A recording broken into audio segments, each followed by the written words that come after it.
Hey guys, I'm the Coaster Kate, and welcome to a game that, honestly, I can't believe that I didn't think of sooner, Would You Rather. Now, going into this channel, especially the kind of Let's Play portion of this channel, I really wanted to focus on games that have choices. Playing various games like the whole bird mystery game that we did, and the whole murder machine, the car moral machine, it's not murder machine. That would probably be, Grand Theft Auto would probably be renamed Murder Machine, but no, we played Moral Machine. And now we have this, Would You Rather, which I would say is probably the quintessential game of choice. And the way this works, if you have never seen it before, which I doubt, but just in case, is you get a dilemma, and then you have to choose one, and then it'll show you which side was picked by what percentage of people. It's very simple, very fun, depending on the questions that come up. So anyways, we're going to go ahead and hop right on into it. And the first question we have is, would you rather have loved and lost or never loved at all? Now, I believe the whole rhyme goes, it is better to have loved and lost than to never have loved at all. Let's see though. Thinking about this, as someone that's experienced loss, I do think that it is better to have loved and lost. And not just because of the rhyme, but because when you love someone, whether it's a family member or in this case I'm pretty sure it's specifically referring to a romantic partner, at least you have like that connection for that time that you've had them, and you have all of those good memories associated with them.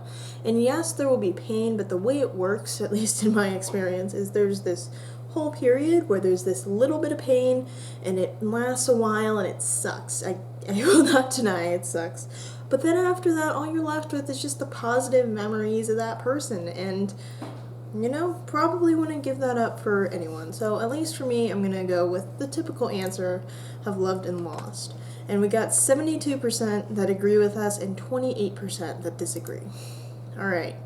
Would you rather be genius in a world of unintelligent people or be unintelligent in a world of geniuses? Now, not to call myself a genius in any capacity, but I made this decision before, because when I had to choose middle schools and then I had to choose high schools, essentially the way it worked at where I lived is that there were kind of these two systems. There was one track that essentially led to the Ivy League, and the other that just kind of led to meh places. Some of them, don't get me wrong, one person from the non-Ivy League track went to the Ivy League, so it's not like it was completely a foregone conclusion. But in general, the people that at my school, in the high school with, just tended not to go as high places. And I chose, me and my parents chose when I went to middle school to put me on that high track school. And it was very rigorous, very stressful. I went home every night and I had a ton of homework, probably more than I have now in college. And I was just constantly stressed and worried about how everyone saw me and everything, and felt very stupid a lot of the time. And then when it came time to choose a high school, part of me wanted to go the place where my best friend at the time was, and the other part of me was like, I just don't want to deal with the stress that comes with the whole Ivy League situation. So I ended up going to the place where I was the genius. Not really, but I was at least in the top tier of the school, whereas if I had gone to the other school, it would have been pretty low. So I chose to be a genius in a world of unintelligent people, which is an extremely selfish choice, but that's what I chose. Along with 79% of people. Man, we're just choosing all of the stereotypical answers right now. Would you rather have an average house in the middle of a city or have a mansion away from civilization? Now, that's interesting. So, being in the middle of a really cool place, having a ton of cool things around you, or being in a mansion miles away from civilization. Now, this, I feel like, would be a very different question if cars didn't exist, because they do, and they mean that you can be in the mansion miles away from civilization and just drive into civilization whenever you want to. And, you also have the internet, which means that you can communicate with people like whenever you want to. And kind of the situation that I've put myself in, I moved from the LA area to the Tucson area. And that transition is very much, I transitioned to the place that's miles away from civilization in a way. And don't get me wrong, Tucson has stuff to do, but I would say it's safe to say it has less to do than LA. So I'm going to go ahead and go with the mansion miles away because, you know, it's good to live life, and then you can go make friends and invite them over to the mansion and just have a grand old time. It'll be great. 63%. Darn it, we're still in the majority. Unfortunate. Oh my god. Would you rather shrink to 1 inch or grow to 3 stories now? I feel like this is an issue of would you rather be hurt by people or hurt other people? Because if you're 3 stories high, you're going to hurt other people probably. Because especially if you grow in a populated area, like let's say I grew like in the dorm I'm in right now or whatever, I would kill everyone that's below me and everyone that's above me. If I shrunk to 1 inch, then they wouldn't be like, they would just go on living their lives, and I would be the only one that would have a problem there. So, yeah, I'd probably, if I had to make a choice, I'd probably shrink to 1 inch because at 1 inch I would not harm anyone. I would just go about my business, maybe find out a way to live, maybe not, but that's still better than the whole destruction that growing to 3 stories would cause. We're in the minority for once, 48%. And to all these people, I bet some of their arguments is like, oh, you can go ahead and save people when you're that big or something like that. You'll be like a superhero. But just, you know that you're going to cause destruction when you start out. And I don't want to take that risk, personally. For a story that you're interested in, would you rather read the book or see the film? Oh, man, people are going to judge me. I'm a very auditory person. I am not someone that remembers what I read very well. Now, if there was an audiobook option, then this would be a lot more difficult for me because I would probably at least consider that. But I know that I have friends that are just avid readers and they're going to absolutely hate me for this, but I'd probably see the film first at this time in my life, which is unfortunate. I know I'm going to miss all of those vitally important details. It's going to be extremely unfortunate, but we're going to see the film. 58% agree. We're all illiterate. Oh well. All just a bunch of illiterate people. Oh my god, why? We're going to just skip that. What the heck is an SPCA commercial? Oh, it's the hurt animals thing. Would you rather watch the sad SPCA commercial over and over or watch bad workout infomercials over and over? Well, I think that bad workout infomercials at least have a bit of comic-like value. There's a lot of things online now that's just reacting to horrible infomercials, and so at least I'll get some comedy out of that rather than the whole depressing thing that is the SPCA commercials. So probably that. Yeah, everyone's gonna agree with that. Would you rather only be able to teleport to places you've already been or only be able to teleport to places you've never been before? I've been a lot of places. Because of that, I'd probably want to transport to places I've already been.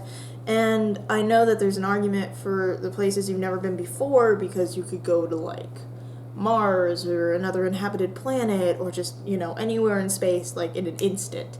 It wouldn't be very hard. But the problem I see with that is what happens when you want to get home? Like, what qualifies as you've never been there before? Is it just what's the radius, when you're, like, driving through? Because if you live in a place for a long time, odds are you've been around that place a fair amount, and so there's probably not going to be a very close place to your home that you can just teleport to. So I feel like that would be a bit of an issue to try to get home, whereas when you can transport to places you've already been, you could simply just transport. So what I would do in this situation, I would buy a flight or a bunch of flights that just connect to random places in the world, just Hong Kong, Tokyo, France, Sicily, Venice, try to get to Russia somehow. I would just go to all of these places that I could in the cheapest way possible and literally just set foot in the airport for about 2 seconds. And then I'd be able to teleport there anytime I wanted to. And then I would be able to just go and expand my radius by just walking around. And I think that's great. That's just fantastic because now you've got all of these places and you can always get back home, which I think is super valuable. So we're going to teleport to places we've already been, because they also don't say that you can't walk around there. Okay, we're again with the majority, man. Such a majority. Okay. Would you rather watch Seinfeld or watch The Simpsons? I watch neither, so pass. Would you rather have met Jesus or have met Confucius? Oh boy. Science versus religion. Well then, assuming you're living back then and you know the necessary languages. Well then, that's a difficult question. Because one is objectively the best person in the universe, and the other made important scientific discoveries that would change the world forever. Or was this actually philosophical discoveries? Because now I'm thinking it's that. Confucius. Chinese philosopher. Oh yeah, that's right. Morality. Yeah, so they're both very moral characters. So it's do you want to learn the religious morality or this morality? Well, you know what? What I'm going to do is I'm going to meet Jesus. And the reason why is Jesus has superpowers. And man, I want to see that for myself. Water into wine, parting, all of the things.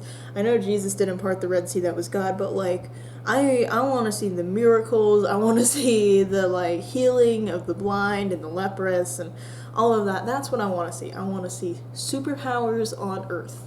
That would be awesome. So we're going with Jesus. We're in the majority again. Don't know actors.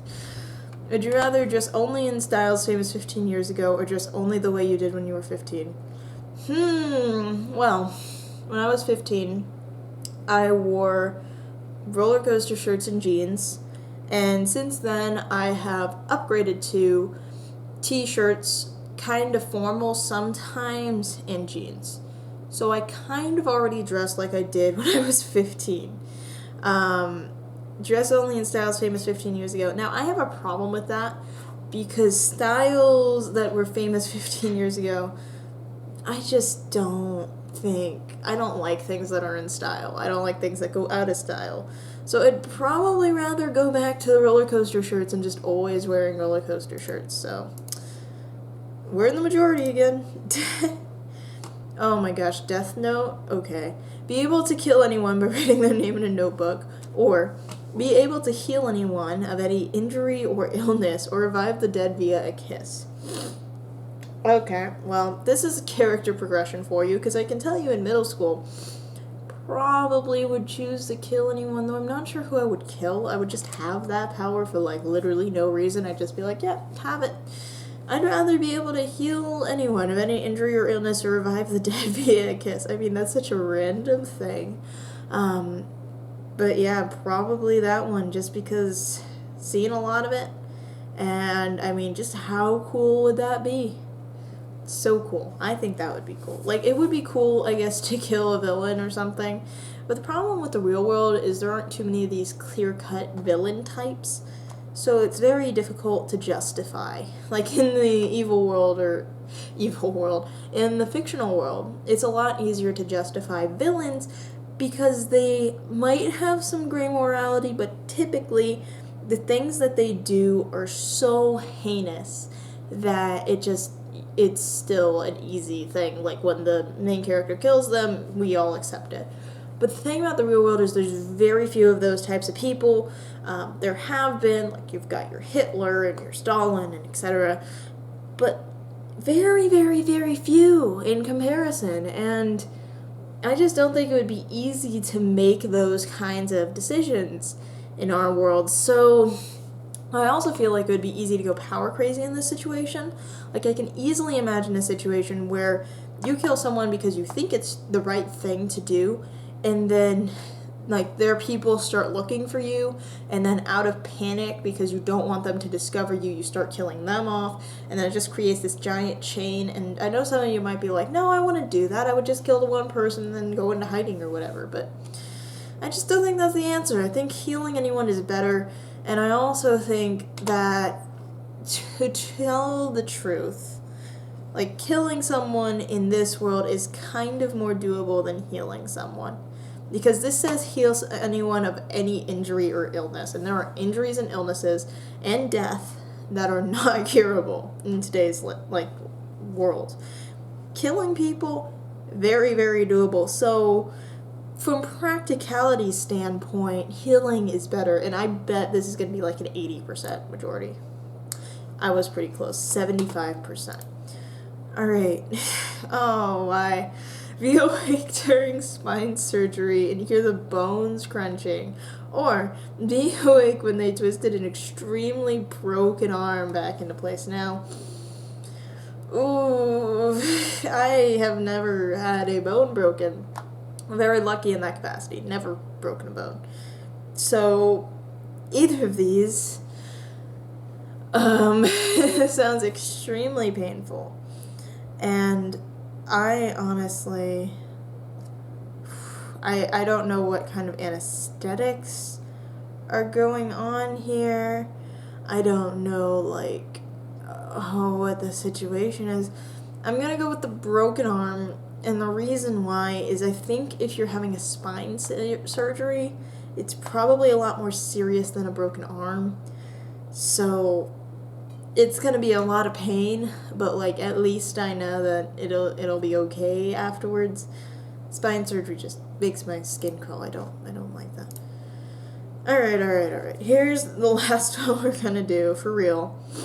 Ooh, you can breathe in space. Ooh, why is that a thing? Okay. Be able to travel at light speed or be able to read minds. Now, light speed travel. You can get anywhere, but you're going to run through a million buildings. I mean, if you could travel at light speed, would you be able to run on air? I don't know. Maybe? So maybe what you could do is you could get, like, a trampoline. Or you could get a plane, and then you just skydive out of the plane, and then you just run. Because the problem is, if you're traveling at light speed, you literally can't see, because light is going slower than you are going, so sight is gone.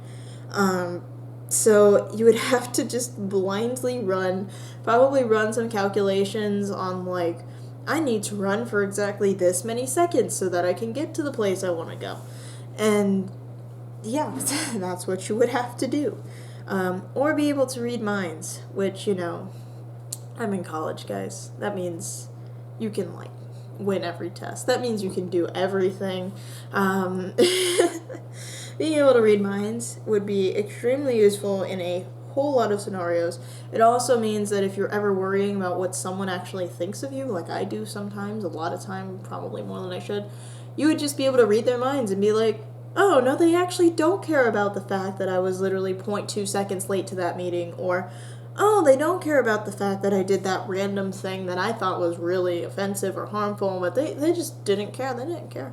So, because of the fact that light speed would be extremely overpowered for our world, and at the same time horribly underpowered because of how overpowered it is, we're going to go and read minds. And we're going to end in the majority. So let's see if we can get a good one for the comments to answer. Okay, we're going to end with this one for the comments. Would you rather get $20 or get frequently complimented for one day? For all of my introverted people in the chat, this will be an interesting one for you. So I'm leaving this question up to you guys. Let me know what your answer is down in the comments below. I'm very curious to see what they are going to be. And anyways, thank you guys so much for watching. I hope that you all soar high and enjoy your ride of life. Bye!